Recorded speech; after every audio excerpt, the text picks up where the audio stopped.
Ешкім қиып болдық. Одан кейін кафель жабыстырып жатырмыз қазір. Кафельді көрсететін болады. Мына жігіттер травертин ұрып жатыр. Жітке травертин деп айтылады. Травертиннің сұйық түрі ғой енді. Қазір стяжкіміз идеальный шықты. Өзіміздің ойдағыдай. Мына іште кафель басып жатырмыз.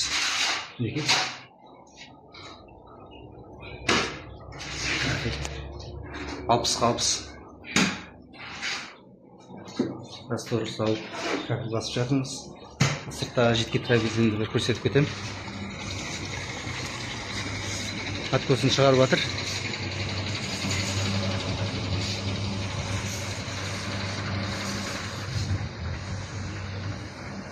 Турбаларды сарыға бояп жатырмыз.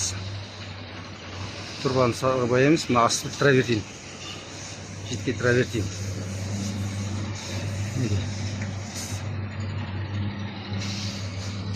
Мына жігіттер травертин басып жатыр. Шашып, жағып.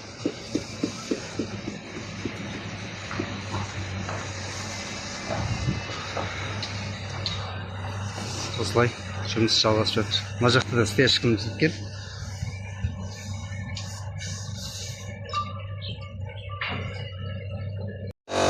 Жітке травертин шашу қалай болады? Көрсетемін.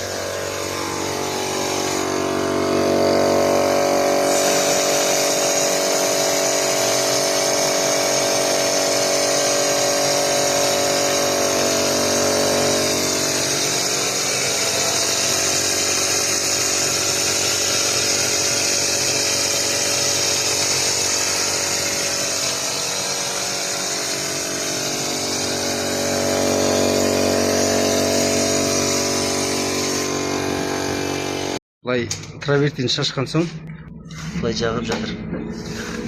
Осылай жағып аламыз.